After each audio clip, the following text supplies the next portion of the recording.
주도주들의 모멘텀이 여전히 유효. 변곡점이 열렸기 때문이다. 충분히 수익성을 낸다라는 계산이 끝났고 신생 방산 기업들이 더 활발하게 진행이 될 거라 보고 있습니다. 같은 경우는 우선 실적만 최초로 분기 영업 1조 원을 넘어서는 호실적을 기록할 것으로 예상을 하고 있습니다. 내년으로 넘어간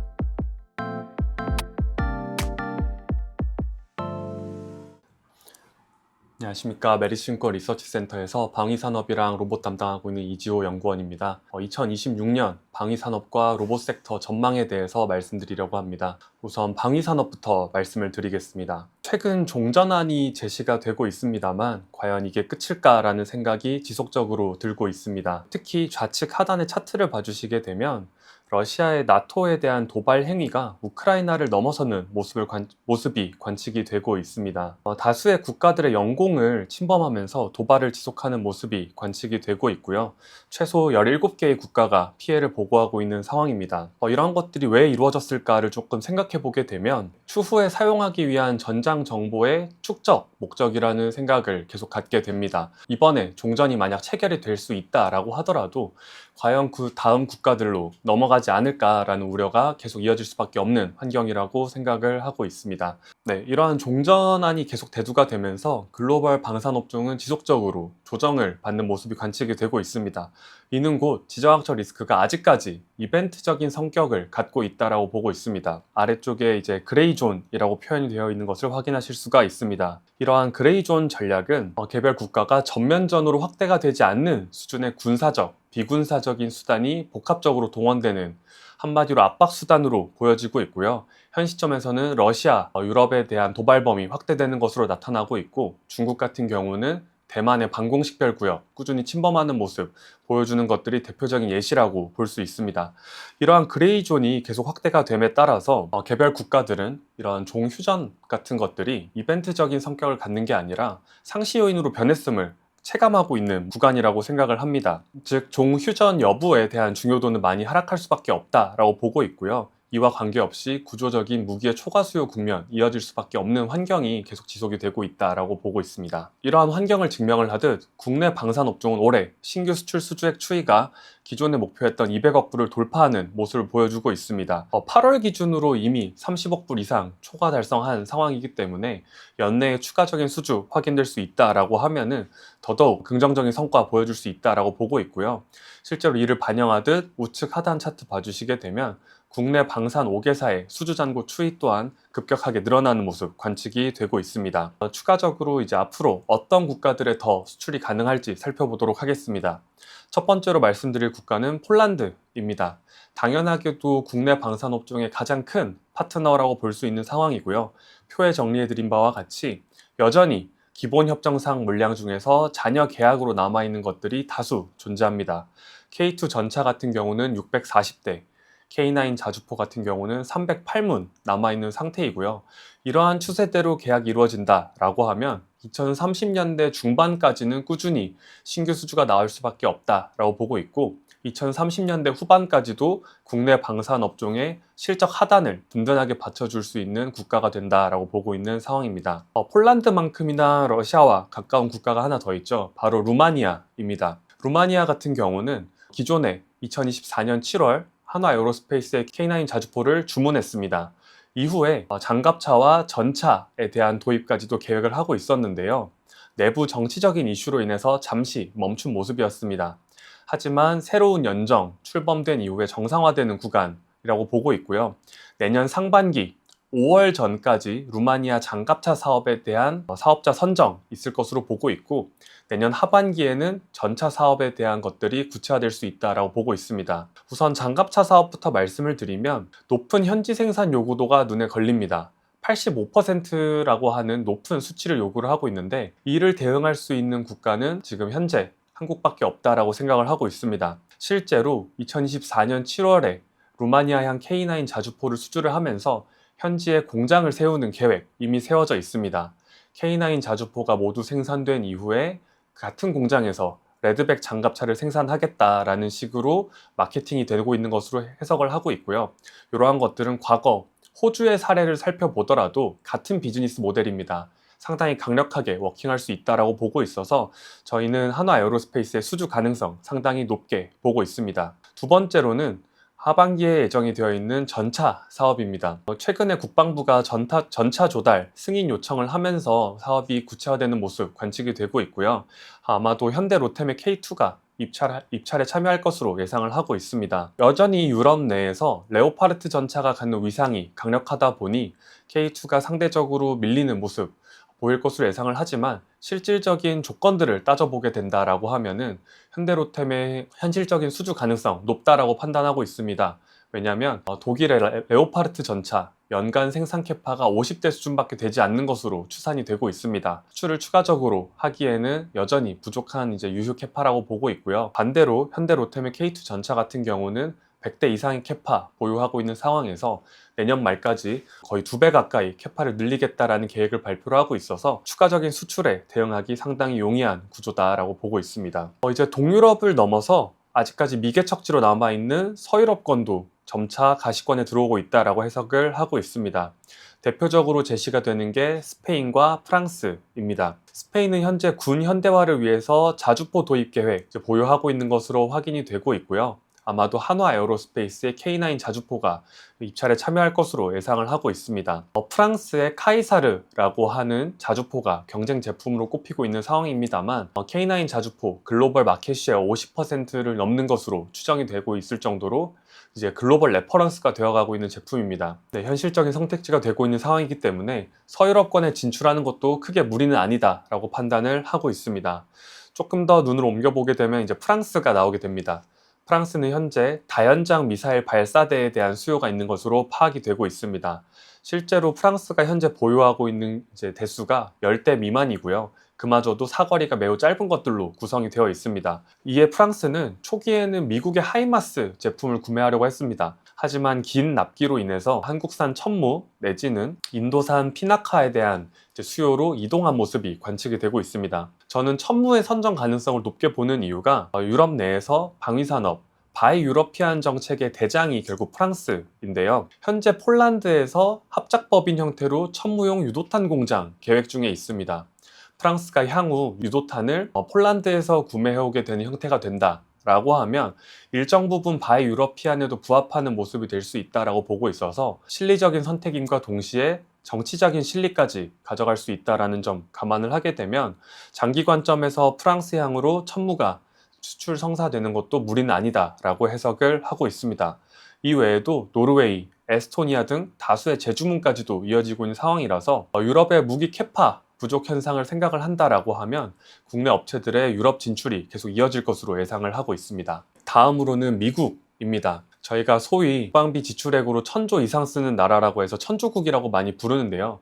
이 미국향으로 진출을 할 수 있는 품목들이 점차 가시화되고 있습니다. 조선업종 같은 경우는 최근에 핵잠수함까지도 얘기가 나오고 있는 상황이고요. 일반적인 방산업체 기준으로 보았을 때는 자주포, 장약, 그리고 소형 유도무기, 훈련기에 대한 것들이 점차 부각될 수 있다고 보고 있습니다. 특히나 내년부터 구체화되는 사업들이 다수 있기 때문에 저는 국내 방산업종에 대한 뉴스플로우, 중심 시장이 되는 게 미국으로 변화할 수도 있다고 보고 있어서 관심을 높게 가져가고 있는 상황입니다. 품목별로 하나씩 좀 말씀드리도록 하겠습니다. 첫 번째로 말씀드릴 항목은 미국형 훈련기입니다. 현재 해군 입장에서 고등훈련기 도입 사업이 본격화될 예정입니다. 현 시점에서는 최근 미국의 셧다운이 종료가 되긴 했습니다만 셧다운 기간이 꽤 길었다 보니 국가 차원으로 진행하는 사업들이 좀 연기될 수 있다라는 우려가 제시가 되면서 미 해군 고등훈련기 도입 사업 또한 지체되는 게 아니냐라는 우려가 나오고 있습니다.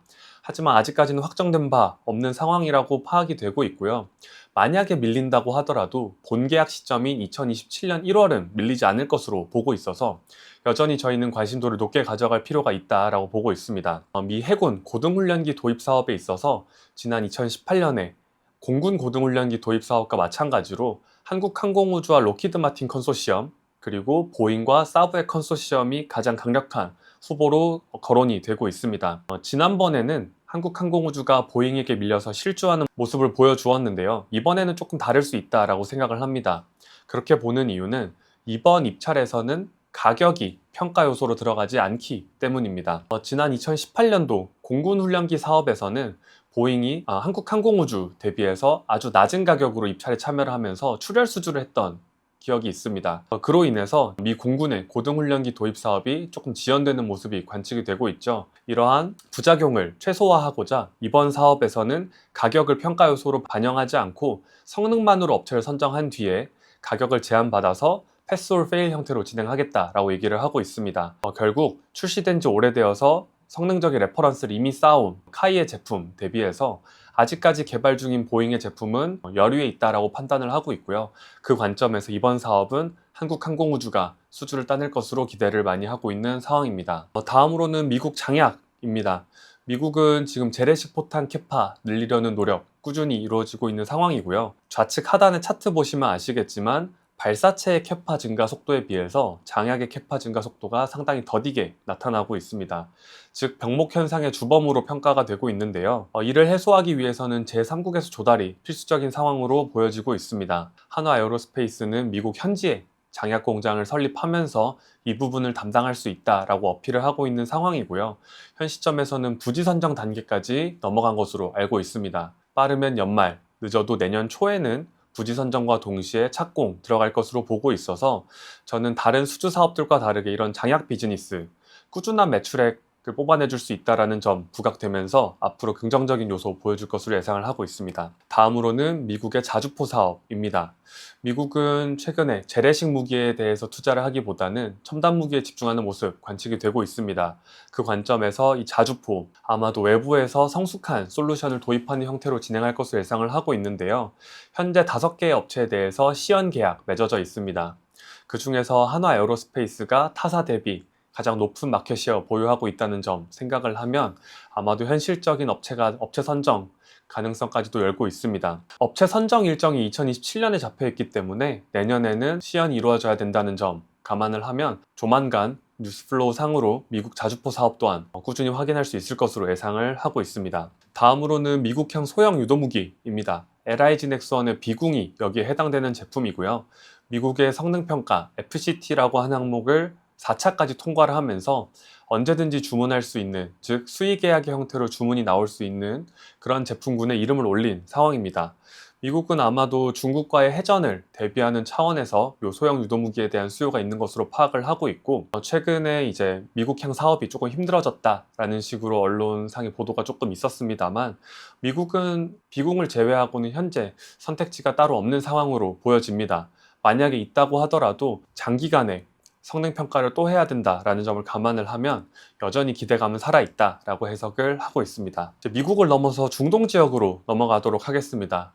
최근 중동 지역으로 부각되는 뉴스는 바로 전투기 수출입니다. 현재 사우디아라비아와 아랍에미리트가 다수 거론이 되고 있고요. 사우디아라비아 같은 경우는 토네이도라고 하는 노후화된 전투기 교체 사업 KF-21 직도입이 좀 얘기가 나오고 있는 상황이고, 아랍에미리트 같은 경우는 최근에 이재명 대통령의 아랍에미리트 순방 일정, 아랍에미리트의 에어쇼 일정과 겹쳤습니다. 동시에 KF-21 공동개발 패키지를 제안한 것으로 확인이 되고 있고, 이에 대해서 긍정적인 답변이 오고 가는 것으로 확인이 되고 있습니다. 그 관점에서 중동 지역으로 KF-21 전투기 공동개발 및 직도입 같은 것들이 확인이 될 수 있다라고 하면 추가적인 수출국 확보하는 데 있어서 긍정적인 레퍼런스 역할을 해줄 수 있다라고 보고 있습니다. 마지막으로는 중동 지역의 지상무기입니다. 사우디아라비아가 현재 가장 큰 후보로 거론이 되고 있습니다. 사우디아라비아의 국가방위부, 즉 왕실수비군이 사용할 목적의 지상무기 대규모 교체 사업이 지금 구체화되고 있는 상황이고요. 이르면 연내에 우선협상 대상자 발표가 예정이 되어 있습니다. 아마도 한화 에어로스페이스가 그 주인공이 될 가능성을 상당히 높게 보고 있습니다. 아직까지 발표가 나오지 않은 상황이다 보니 폭이나 규모, 시점에 대한 것들은 미지수입니다만 현 시점에 추정하기로는 최소 20조 원 가까이 되는 큰 시장이 열릴 것으로 예상을 하고 있습니다. 다음으로는 이라크가 제시가 되고 있는데요.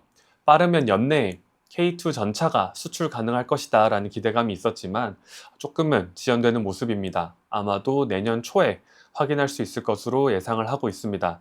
이처럼 다수의 수주 모멘텀들이 촘촘하게 박혀있는 팝이기 때문에 여전히 긍정적인 시각 유지를 하고 있고요. 그 중에서도 가장 좋게 보는 업체는 한화 에어로스페이스입니다. 한화 에어로스페이스 같은 경우는 우선 실적만 보더라도 4분기 최초로 분기 영업이익 1조 원을 넘어서는 호실적을 기록할 것으로 예상을 하고 있습니다. 내년으로 넘어간다라고 하면은 호주와 이집트 사업 더해지면서 외형 성장까지도 가능할 것으로 보여지기 때문에 실적에 있어서는 더할 나위 없이 좋다라고 보고 있습니다. 실적이 좋은 데에 더해서 수주 모멘텀 또한 업종 내에서 가장 앞서 있다라고 보고 있습니다. 앞쪽에 계속 말씀을 드렸었는데요. 연내에 사우디향으로 우선협상 대상자 발표 기대감에 더해서 내년 상반기에는 루마니아 장갑차 사업까지 예정이 되어 있고요. 이 외에도 미국향으로 장약과 자주포 사업, 더 나아가서 서유럽 진출에 대한 것들도 계속 가시화되는 국면이기 때문에 한화 에어로스페이스는 업종 내에서 가장 매력도가 높다라고 판단을 하고 있습니다. 다음으로 좋게 보는 업체는 한국항공우주입니다. 한국항공우주 같은 경우는 에어로스페이스에 비해서 이제 멀티플 측면에서 매력도가 높지는 않습니다. 하지만 과거 한국항공우주의 주가 추이 살펴보았을 때 늘 업종 내에서 멀티플 프리미엄을 받던 업체였습니다. 그리고 최근에 나타나고 있는 움직임은 다시 한번 멀티플 프리미엄을 요구할 수 있는 그런 요소들이라고 생각을 합니다. 올해 12월부터 미 해군향 고등훈련기 도입 사업이 본격적으로 시작이 되는데요. 이 사업에서 만약에 수주를 따낼 수 있다라고 하면 미국이 사용하는 훈련기 앞으로 레퍼런스가 긍정적으로 변하면서 추후 영국 훈련기 사업이나 일본 훈련기 사업으로 확장할 수 있는 모습 보여줄 수 있기 때문에 이러한 확장성은 곧 멀티플 확장으로 이어질 수 있다라고 보고 있고요. 더 나아가서 최초로 전투기 수출까지도 가능한 모습들이 관측이 되고 있습니다. 아랍에미리트와의 공동개발 추진이 되고 있고요. 사우디향으로 직도입까지도 얘기가 나오고 있는 상황입니다. 최초로 전투기 수출이 가능해진다라고 하면 글로벌리 전투기 수출하고 있는 국가가 다수 존재하지 않고 있는 상황이기 때문에 이 또한 멀티플 확장을 요구할 수 있는 요소라고 보고 있습니다. 이러한 요소들을 감안했을 때 한국항공우주, 한화에어로스페이스에 이어서 매력도가 높다라고 말씀을 드리겠습니다.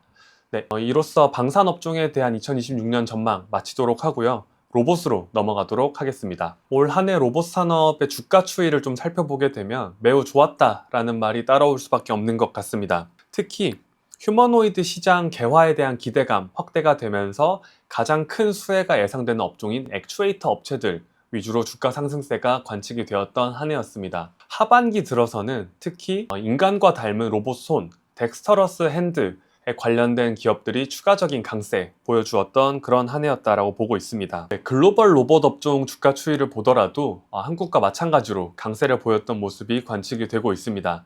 특히 중국의 아웃퍼폼이 좀 두드러지는 한 해였는데요. 가격 경쟁력이 높은 중국 업체들이 일본 업체들 대비해서 아웃퍼폼하는 그런 모습이었다라고 생각을 합니다. 이는 곧 휴머노이드 상용화에는 원가 절감이 중요하다는 점을 시장이 점차 인지하기 시작했다 라는 점을 내포하고 있다고 보고 있습니다. 네, 이처럼 휴머노이드 상용화에 대한 기대감 많이 올라오고 있는 상황인데요. 소프트웨어와 하드웨어 모두 핵심 과제들은 여전히 많이 남아있는 상황입니다. 우선 소프트웨어 측면에서는 당연하게도 들어가게 되는 인공지능 모델, 피지컬 AI의 고도화가 필수적인 상황입니다. 아직까지 AI 모델들의 성공률이 90%에 불과한 모습입니다. 100%에 근접해야 되는 상황이기 때문에 이러한 격차를 좁히는 것이 필요하고요. 그 격차를 좁히기 위해서 가장 중요도가 높다라고 제시가 되는 항목이 바로 데이터입니다. 실제 환경에서 수집을 하게 되는 리얼월드 데이터부터 시작을 해서 시뮬레이션 환경에서 생성을 통해서 만들어낸 합성 데이터, 최근에는 웹상에 존재하는 데이터들을 이런 물리적인 형태로 변환하는 그런 모습까지도 관측이 되고 있습니다. 이처럼 데이터가 중요한 요소임이 강조가 되고 있는 상황이고요. 당연하게도 물리적인 플랫폼 기반으로 데이터 확보가 가장 효율적으로 이루어지고 있는 테슬라, 내지는 데이터를 생성하고 학습할 수 있는 인프라를 보유하고 있는 엔비디아, 이런 업체들에게 관심도가 쏠리는 것도 당연한 수순이라고 보고 있는 상황입니다. 하드웨어 스펙 또한 부족한 점이 다수 존재하고 있는데요. 다양한 부분에서 그런 것들이 관측이 되고 있습니다. 액추에이터 관점에서는 여전히 무겁고요. 대형 액추에이터 중심으로 형성이 되어 있습니다. 경량화 그리고 소형화가 필수적인 상황으로 보여지고요. 추가적으로는 정밀도까지 높아지는 모습을 기대를 하고 있습니다. 그리고 이런 정밀도를 높이기 위해서는 당연하게도 방대한 정보의 멀티모달, 입력 정보를 처리할 수 있는 센서 고도화 또한 필요한 상황입니다. 이런 것들이 들어가더라도 내구성이 부족하게 되면 실질적인 효율성이 많이 떨어지게 됩니다. 강성과 경량 조건을 만족하는 소재에 대해서 연구가 이어지고 있는 상황이고요. 이러한 것들이 마련되었다라고 하더라도 어느 정도의 간격을 가지고 유지보수를 하는 것이 가장 효율적인지 이러한 것들에 대한 논의도 필요한 상황입니다. 마지막으로는 배터리 관련해서도 결국 휴머노이드는 인간의 노동을 해방시켜줘야 되는 존재이기 때문에 인간의 노동 시간과 유사한 최소 6시간에서 8시간 정도의 배터리 타임은 필요한 상황인데요. 아직까지 그의 4분의 1 정도밖에 미치지 못하는 모습이 관측이 되고 있습니다. 하드웨어 전반의 성능 제고와 동시에 원가 절감까지 이루어져야 하는 장애물이 다수 존재한다라고 보고 있는 상황입니다. 그럼에도 불구하고 휴머노이드 업체들은 양산에 대한 톤을 빠르게 높이고 있습니다. 따라서 2026년은 휴머노이드 실체를 확인하는 해가 될 가능성을 높게 보고 있습니다. 실제로 우측 하단의 표 봐주시게 되면 다수의 업체들이 연간 1만 대 이상의 양산 계획을 공유를 하고 있습니다. 동시에 좌측 하단 봐주시게 되면 중화권에 이어서 서구권에서도 최초로 B2C 시장 사전 판매가 개시되는 모습이 관측이 되고 있습니다. 휴머노이드 양산 돌입 그리고 B2C 시장의 개화 이런 것들을 통해서 시장의 휴머노이드의 노출도가 크게 높아질 것으로 보고 있습니다. 이러한 것들은 마냥 긍정적으로 해석할 수만은 없습니다. 왜냐하면 하드웨어와 소프트웨어의 균형 잡힌 성장 꾸준히 보여줘야 된다라는 점이 존재를 하고요. 동시에 이를 바탕으로 한 실수요 계속 보여줘야 합니다. 이러한 것들을 보여줄 수 없다라고 하면 과거 2015년부터 일본에서 과잉 보급되었던 페퍼 사태가 있습니다. 페퍼 같은 경우는 뚜렷한 실수요를 확인하지 못한 채로 대규모 양산에 들어갔다 보니 사회적인 반감이 크게 높아지는 그런 구간이 있었습니다. 과거와 같은 스텝을 밟지 않기 위해서는 2026년에 양산되는 이런 양산에 돌입하는 업체들이 실수요를 뽑아낼 수 있다라는 점을 꾸준히 증명할 필요가 있다라고 보고 있습니다. 네, 이처럼 긍정적인 뉴스들이 이어지는 가운데 로봇 섹터는 단기간에 급등을 경험하면서 단기 변동성이 매우 커진 모습입니다만 섹터 자체에 대한 관심도는 계속 높게 유지가 될 가능성을 보고 있습니다. 우선 매크로 관점에서 이벤트가 다수 존재하는데요. 내년 1월에 CES가 예정이 되어 있고 내년 3월에는 엔비디아의 GTC가 예정이 되어 있습니다. 올해 초에도 로봇 업종 주가가 매우 좋았었는데요. 그 배경을 생각을 해보면 CES와 GTC로 이어지는 이벤트들의 연속에서 물리인공지능이라는 키워드 그리고 이런 것들이 가장 잘 활용될 수 있는 플랫폼으로서 로봇이 제시되면서 주가가 좋았습니다. 저는 2026년 초에도 추가적으로 같은 시나리오를 바탕으로 주가 강세 보여줄 수 있다고 보고 있고요. 추가적으로 개별 업체들의 모멘텀도 존재합니다. 우선 테슬라 같은 경우가 옵티머스 3세대를 내년 1분기에 공개를 하고 양산 돌입하겠다라고 얘기를 하고 있습니다. 이에 이어서 2분기에는 올해 로봇 업종의 주인공이라고도 할 수 있는 중국의 유니트리사가 상장이 예정이 되어 있습니다. 최소 시가총액 10조 원 얘기가 나오고 있을 정도로 시장의 기대치가 매우 높은 상황입니다. 매크로 이벤트도 다수 있고 가장 중요한 업체들의 이벤트도 포진되어 있는 상황이기 때문에 로봇 섹터에 대한 관심도가 계속 높게 유지될 것으로 해석을 하고 있습니다. 이 관점에서 국내 업체들에게 있는 투자 기회를 좀 살펴보도록 하겠습니다. 올 한 해 국내 로봇 업종의 주가 흐름을 살펴보게 되면 휴머노이드 하드웨어 중심의 주가 흐름이 관측이 되고 있습니다.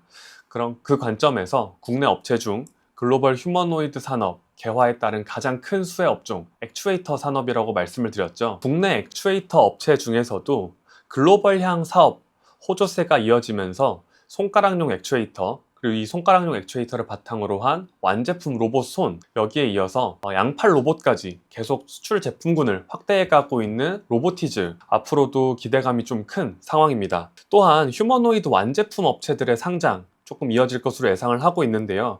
이로 인해서 국내에서는 피어로 삼을 수 있는 레인보우 로보틱스가 새로운 밸류에이션을 적용받을 가능성 또한 열어두고 있습니다. 마지막으로 하드웨어 대비 소프트웨어 업종의 주가 퍼포먼스가 올해 안 좋았었는데요.